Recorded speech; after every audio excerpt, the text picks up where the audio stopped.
है। मान लीजिए कि आप एक बॉल ले लीजिए, क्या लेंगे, बॉल ले लो, और बॉल को जैसे ही हम दीवार में मारेंगे तो बॉल वापस आ जाएगा। फिर से मेरे दोस्त, आपके पास एक बॉल है और बॉल को जैसे ही हम दीवार में मारे बॉल वापस आ गई, तो हम ये कह सकते हैं कि बॉल का परावर्तन हो गया। परावर्तन की वजह से ही हम किसी वस्तु को देख सकते हैं मेरे भाई।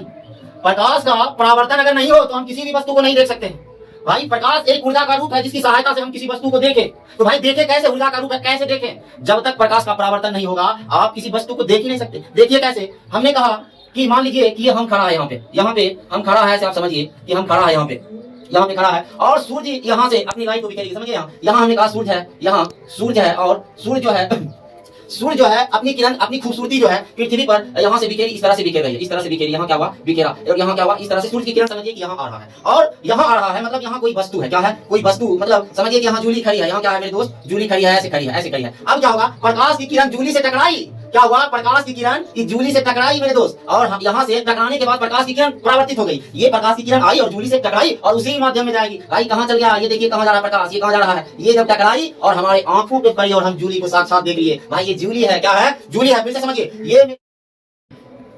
हाँ, कैसे हैं मेरे दोस्त? हम उम्मीद कर रहे हैं आप अच्छे होंगे।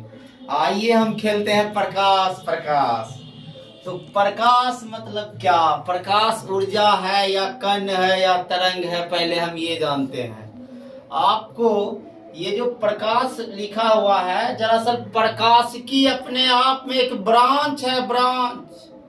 अगर हम 10th कक्षा में पढ़ेंगे तो सिर्फ पढ़ेंगे परावर्तन, अपवर्तन, आपतन कोण, परावर्तन कोण। लेकिन जीवन में जो आपको दुख का सामना करना पड़ेगा, मैं आपके दुखों को दूर करना चाहता हूँ। जो जीवन में दुख आएगा ना मेरे दोस्त, वो दुख मैं आपको पहले से दिखा देता हूँ कि कौन कौन सा दुख हमारे जीवन में आएगा। तो प्रकाश हम पहले 10th क्लास में बेसिक पढ़ते हैं और एडवांस लेवल का जो प्रकाश होता है हम 12th क्लास में पढ़ते हैं। प्रकाश की अपने आप में एक ब्रांच है, ब्रांच। इसको हम 2 भागों में पढ़ेंगे। हम 10th क्लास में सिर्फ प्रकाश का रिफ्लेक्शन, लाइट ऑफ रिफ्लेक्शन यानी प्रकाश का परावर्तन पढ़ते हैं। तो आइए, जो विज्ञान पहली दफा फिजिक्स पढ़ रहे हैं उसके दुखों को मैं दूर करना चाहूंगा। तो ये आप देख रहे हैं प्रकाश। तो सबसे पहले शुरुआती में भौतिक वैज्ञानिकों ने कहा था कि प्रकाश जो है एक तरंग है। क्या है, तरंग है। शुरुआती में उन्होंने कहा कि ये प्रकाश तरंग है, और तरंग का मतलब हम ये कहना चाह रहे हैं कि तरंग के मतलब कुछ इस तरह से था, इस तरह से तरंगे था कि प्रकाश क्या है, तरंग है। शुरू के वैज्ञानिकों ने यह साबित कर दिया कि प्रकाश एक तरंग है, और बाद में कोई वैज्ञानिक आकर इसने साबित कर दिया कि प्रकाश एक कण है। तो हम सबसे पहले ये जानेंगे कि प्रकाश दो प्रकृति का है। प्रकाश कण भी प्रकृति का है और प्रकाश तरंग प्रकृति का भी है। प्रकाश जो है दो नेचर का है, ये प्रकाश की तरंग भी है और कण भी है। तो शुरू के जो वैज्ञानिक थे, जो भौतिक शास्त्री थे, उन्होंने कहा कि प्रकाश तरंग है और 3 लाख किलोमीटर 3 लाख किलोमीटर के सेकेंड की रफ्तार से चलता है। इसका कहना था कि ये जो तरंगे हैं वह 3 लाख किलोमीटर पर सेकेंड के रफ्तार से चलती है, और चलने के बाद यह देखने इतना, इसका स्पीड इतना ज्यादा है, 3 लाख किलोमीटर पर सेकेंड, मतलब 1 सेकेंड में प्रकाश की तरंगे 3 लाख किलोमीटर की यात्रा करती है। इसीलिए देखने वालों को यह किरण दिखाई देता है, शुरू यानी किरण के रूप में दिखाई देता है। क्या देता है मेरे दोस्त, फिर से समझे कि शुरुआती में प्रकाश को तरंग माना गया था। उन्होंने कहा, शुरुआती के जो वैज्ञानिक थे उन्होंने कहा कि प्रकाश एक तरंग है। बाद में पता चला कि प्रकाश एक कण भी है। तो शुरुआती के जो वैज्ञानिक थे उन्होंने कहा कि प्रकाश तरंग के रूप में इस तरह गमन करती है और 3 लाख किलोमीटर पर सेकेंड, यानी 1 सेकेंड में यह तरंग 3 लाख किलोमीटर की यात्रा करती है। तो देखने वाले को यह किरण दिखाई देती है। और क्या देती है?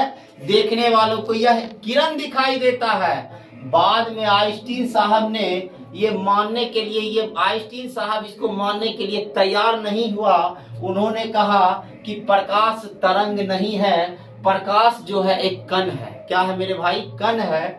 शुरुआती के वैज्ञानिकों ने कहा कि ये तरंग है और इसकी स्पीड जो है 3 लाख मीटर पर सेकेंड, एक सेकेंड में यह 3 लाख जो है मीटर जो है किलोमीटर यह गमन करती है और इसीलिए इसे देखने वालों के लिए यह किरण दिखाई देता है। लेकिन आइंस्टीन साहब ने क्या कहा कि भाई ये प्रकाश जो है तरंग नहीं है, ये जो है प्रकाश कण है, ये कण प्रकृति का है, छोटे छोटे कणों से मिलकर बना है और यह कण के रूप में आता है। उन्होंने साबित किया, ये साबित किया कि प्रकाश विद्युत प्रभाव, क्या मेरे दोस्त? प्रकाश विद्युत प्रभाव, ये साबित किया कि प्रकाश विद्युत प्रभाव। आइए समझते हैं कैसे उन्होंने साबित किया कि प्रकाश एक कण है। इन्होंने कहा कि जब प्रकाश जो है ये मान लीजिए कि यह कोई धातु है और ये धातु है। क्या है मेरे दोस्त? ये धातु है, ये धातु है। जब प्रकाश किसी धातु पर गिरती है उसके बाद इस तरह से यह इस दिशा में चली जाती है। उसका यह कहना था कि जब प्रकाश किसी धातु पर गिरती है तो उसका इलेक्ट्रॉन उत्सर्जन हो जाता है। क्या होता है? इलेक्ट्रॉन उसका बाहर होने लगता है। इन्होंने कहा कि मान लीजिए ये धातु है, इस पर प्रकाश गिरी तो इस धातु का इलेक्ट्रॉन बाहर हो जाएगा, इसीलिए यह कण है। उन्होंने तर्क दिया कि अगर यह तरंग रहता तो इसको निकलने में कई लाख साल लग जाते। इन्होंने कहा कि प्रकाश एक कण है तभी तो यह इस धातु पर पड़ती है और कण जब धातु के कण से टकराती है तो वह तेजी से सेकेंडों में बाहर हो जाती है। क्या आप इस चीज को समझ पाए? हमने कहा कि प्रकाश विद्युत प्रभाव से आइंस्टीन साहब ने साबित किया कि प्रकाश जो है कण प्रकृति का है। जब प्रकाश की किरण किसी धातु पर गिरती है तो धातु का इलेक्ट्रॉन बाहर हो जाता है, सेकेंडों में बाहर हो जाता है। अगर यह तरंग रहता तो इस धातु का इलेक्ट्रॉन बाहर करने में लाखों साल लग जाते। तो उन्होंने प्रूव कर दिया। जब बात जो है प्रूव नहीं हो पाता है तो वैज्ञानिक कह देते हैं कि भाई ये कण प्रकृति का भी है और तरंग प्रकृति का भी है। तो बाद में यह जो है साबित हो गया कि प्रकाश जो है तरंग प्रकृति का भी है और कण प्रकृति का भी है। क्या आप इस चीज को समझ पाए? तो हमें 10th क्लास में पढ़ना होता है कि प्रकाश, परावर्तन, अपवर्तन, अवतल, गोलीय, दर्पण। लेकिन जब हम 12th क्लास में जाते हैं तो हम यह तरंग के बारे में विशेष रूप से पढ़ते हैं। क्या आप इस चीज को समझ पाए हैं? क्या? अब शुरू करते हैं परावर्तन। जो लोग परावर्तन से परिचित नहीं है उसके दुखों को मैं दूर करना चाहूंगा कि ये परावर्तन असल में क्या है। ये परावर्तन क्या है? मान लीजिए कि आप एक बॉल ले लीजिए। क्या लेंगे? बॉल ले लो और बॉल को जैसे ही हम दीवार में मारेंगे तो बॉल वापस आ जाएगा। फिर से मेरे दोस्त, आपके पास एक बॉल है और बॉल को जैसे ही हम दीवार में मारे बॉल वापस आ गई, तो हम ये कह सकते हैं कि बॉल का परावर्तन हो गया। भाई बॉल जिस माध्यम में गया फिर उसी माध्यम में वापस आ गया, तो हम इसे कहेंगे कि बॉल का परावर्तन हो गया। बॉल क्या हुआ? बॉल हम दीवार में मारे और दीवार में टकराकर बॉल जिस माध्यम से आया उसी माध्यम में वापस आ गया तो हम कहेंगे कि बॉल का परावर्तन हो गया। बस यही परावर्तन होता है मेरे दोस्त। हम कहें कि यहाँ कोई दर्पण बना दे, यहाँ हमने कोई दर्पण बना दिया इस तरह से, हमने कोई दर्पण इस तरह से बना दिया, क्या हुआ, दर्पण बना दिया। आप समझे कि परावर्तन, हमने कहा बॉल को फेंके और दीवार से टकराई और वापस आ गई। तो सेम यही कंसेप्ट लगेगा कि प्रकाश जब किसी चमकीली सतह से टकराती है और टकराकर उसी माध्यम में फिर वापस चली जाती है तो हम कहेंगे कि प्रकाश का परावर्तन हो गया। क्या आप समझ पाए हैं क्या? ये हमने, मान लीजिए कि यह मिरर है। अच्छा एक बात बताइए कि मिरर ही हम क्यों लेंगे? अगर प्रकाश का परावर्तन कराना है तो भाई हम मिरर ही क्यों लेंगे? जरा आप समझ जाए, मिरर इसलिए लेते हैं मेरे दोस्त क्योंकि प्रकाश का जो है ना परावर्तन, यह 100% रिफ्लेक्शन कर देता है, परावर्तन कर देता है। मानिए कि अगर हमने कोई दूसरी वस्तु यहाँ पे लिया और प्रकाश इधर से आई और टकराकर वापस चली गई, परावर्तन तो हो जाएगा लेकिन 100% जो है कोई भी वस्तु जो है 100% रिफ्लेक्शन नहीं कर पाएगा। वो देखिए यहाँ से जब प्रकाश आएगी, यहाँ से तो कितना कंडीशन बन सकता है, या तो प्रकाश की किरण इसको पार कर जाएगी, नंबर एक। दूसरा, या तो कुछ प्रकाश यह अवशोषित कर लेगा, या तो क्या होगा, यह रिफ्लेक्शन कर देगा, इस तरह से रिफ्लेक्शन कर देगा। तो भाई हम दर्पण इसलिए लेते हैं, दर्पण किस लिए लेते हैं? दर्पण हमने इसलिए लिया क्योंकि दर्पण जो है ना प्रकाश का 100% बाहर कर देगा। वो प्रकाश रखेगा नहीं, प्रकाश को ऑब्जर्व नहीं करेगा। अगर हम कोई दूसरा वस्तु लिए तो प्रकाश को क्या करेगा, कुछ ऑब्जर्व कर लेगा, 100% लगभग प्रकाश का परावर्तन नहीं कर पाएगा।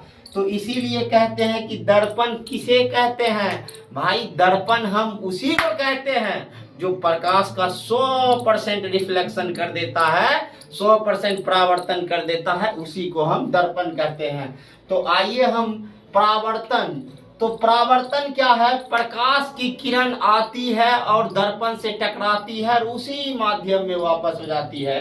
मानिए कि हमने ये कोई दर्पण बनाया और प्रकाश की किरण ऐसे आई और वस्तु से इस तरह से टकराई और वापस उसी माध्यम में वापस हो गई, इसी को हम कहते हैं प्रकाश का परावर्तन।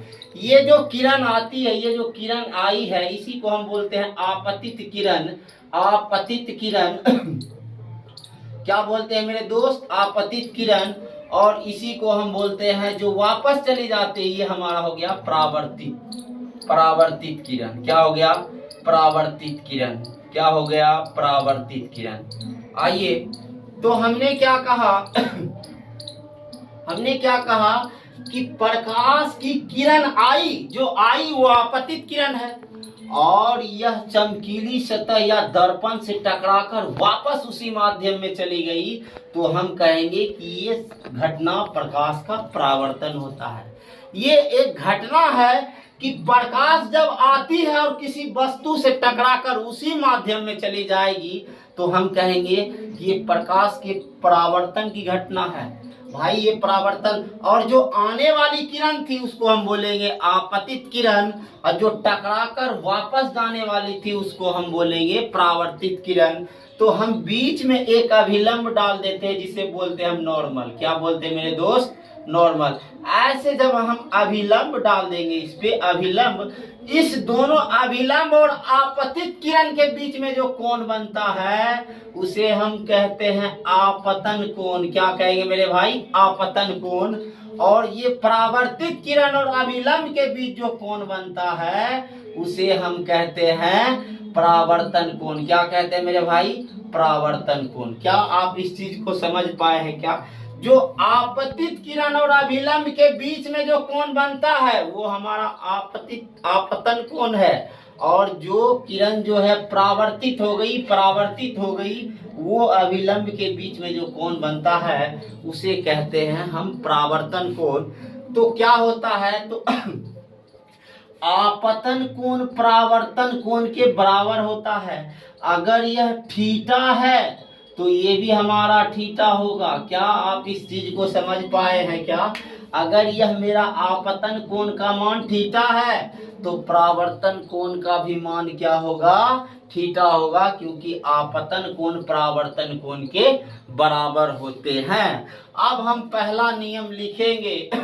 तो पहला नियम क्या है हमारा? पहला नियम क्या है कि आपतित किरण और परावर्तित किरण और अभिलंब तीनों एक ही सतह पर होते हैं। ऐसा नहीं है कि आपतित किरण किसी और सतह पे, परावर्तित किरण किसी और सतह पे, अभिलंब किसी और सतह पे, ऐसा नहीं होता है। प्रकाश लाइट ऑफ रिफ्लेक्शन में क्या होता है? प्रकाश के परावर्तन में जो पहला नियम होगा कि भैया आपतित किरण और अभिलंब और परावर्तित किरण तीनों एक ही सतह पे होते हैं। तो हमने यहाँ पहला नियम लिखा कि आपतित किरण आपतित किरण आपतित किरण परावर्तित किरण अभिलंब तीनों एक ही सतह पर होते, तीनों एक ही सतह पे होते। क्या होते हैं मेरे दोस्त? एक ही सतह पर होते हैं, एक ही सतह पर होते हैं। हमने क्या कहा? पहला नियम आप देख सकते हैं इस फिगर में, आपतित किरण भी इसी सतह पे है, अभिलंब भी इसी सतह पे है, परावर्तित किरण भी इसी सतह पे है। क्या आप बोल सकते हैं कि दूसरा सतह, जैसे दूसरा सतह हो गया उसका मतलब वो परावर्तन का नियम नहीं है। दूसरा नियम हमारा क्या कहता है भाई? दूसरा नियम क्या कहता है? आपतन कोण जो होता है ये परावर्तन कोण के बराबर होता है। भाई क्या होता है? आपतन कोण परावर्तन कोण के बराबर होता है। देखिए आपतन कोण क्या लिखेंगे हम दूसरा नियम में? आपतन कोण परावर्तन कोण के बराबर होता है। क्या होता है? बराबर होता है। क्या होता है मेरे दोस्त? बराबर होता है। अब हम एक बार रिवीजन आपको करा देते हैं कि प्रकाश जब किसी आती है और फिर किसी वस्तु से टकराती है और वापस उसी माध्यम में चली गई तो ये हो गया प्रकाश का परावर्तन। आने वाली किरण आपतित किरण है और जाने वाली किरण परावर्तित किरण है, और जब हम इस पे नॉर्मल अभिलंब डाल देते हैं वो हमारा अभिलंब है। और आपतन कोण, आपतित किरण और अभिलंब के बीच में जो कोण बनता है हम उसे क्या कहेंगे? आपतन कोण। और परावर्तित किरण के और अभिलंब के बीच में वो हमारा है परावर्तन कोण। जरा हम चीजों को थोड़ा सा और समझाना चाहेंगे कि परावर्तन दो तरीका से होता है। देखिए कैसे कैसे होता है, हम इसको मिटाते हैं। परावर्तन दो तरीका से हो सकता है। ये परावर्तन दो तरीका से होगा। देखिए कैसे। हमने कहा कि ये कोई चिकनी सतह है। क्या है? चिकनी सतह है और यहाँ से प्रकाश की किरण आई और इस चिकनी सतह से टकराई और वापस उसी माध्यम में हुई। फिर से हम कहें कि अगर एक प्रकाश की किरण यहाँ आया और फिर से उसी माध्यम में लौटा, फिर से हम यहाँ कहें कि प्रकाश की किरण आई और उसी माध्यम में लौटा, तो आप कहिएगा सर ये तो प्रकाश का परावर्तन है।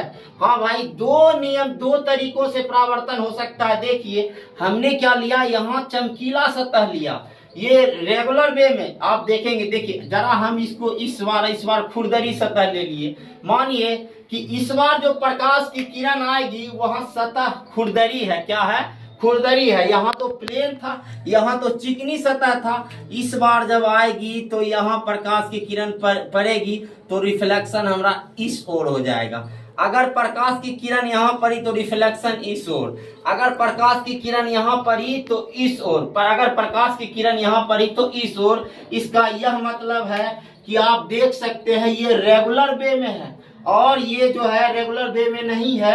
आप देखेंगे कि यहाँ से आया तो एक सीधी, जिस तरह से एक किरण का परावर्तन हो रहा है, सभी किरणों का परावर्तन उसी तरीका से हो रहा है। लेकिन जब हम खुरदरी सतह से टकराएंगे तो कोई किरण ऐसे चला जाएगा, कोई किरण ऐसे चला जाएगा, कोई किरण इससे चला जाएगा, तो हम कहेंगे, इसे हम कहेंगे नियमित परावर्तन। क्या कहेंगे?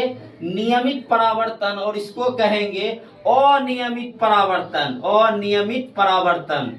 क्यों भाई? आप किसी रोड पे किसी बाइक को चलाइएगा तो वो हमेशा से सीधा जाएगा। अगर वही बाइक आप जो है किसी खेत या खलियान या बहियार जहां खुरदरी सतह है वहां आप चलाइए तो कभी बाइक ऊपर कभी नीचा, कभी ऊपर कभी नीचा होगा। तो सेम, तो हम कहेंगे कि रोड पर जो बाइक चल रहा है वो नियमित ढंग से चल रहा है, और जो खेत में चल रहा है, खुरदरी सतह पे चल रहा है, वो अनियमित ढंग से चल रहा है। तो परावर्तन दो तरीकों से किया जा सकता है। एक तो आप चमकीली सतह से टकराइए, एक तो आप क्या करिए और मतलब खुरदरी सतह से टकराइए। जो चमकीली सतह से टकराएगा वो नियमित परावर्तन है, और जो खुरदरी सतह से टकराएगा वो अनियमित परावर्तन है। क्या आप इस चीज को समझ पाए हैं? क्या आप इस चीज को समझ पाए हैं? क्या अब हम समझते हैं कि इसको मिटाते हैं, कट करना।